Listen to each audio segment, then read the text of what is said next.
Nang sabihin, napakasimple ng mga pangyayari diyan, nagkakagulo sa ombudsman dahil hindi sila nagtagumpay sa PI, mga PI nila. Hindi rin sila umubra sa impeachment, kaya narito na tayo ngayon. Ipipilit nila na si Boying maging ombudsman para ipakulong si VP Inday Sara bago mag-2027 at hindi lang si Inday Sara, kundi lahat ng mga Duterte, kaalyado ng mga Duterte, baka pati ako. Yan ay sa gitna ng paghihirap ng mga Pilipinong binabaha ng tubig, ng korupsyon at ng kawalang aksyon. Tinutukan ko ang Plan A nila na People's Initiative Chacha.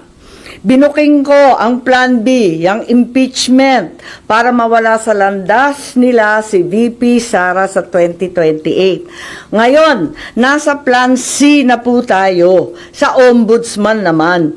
Naunpay, nakita ko na, kaya ako nagsampa ng kaso nung May 2, nandun ako sa ombudsman.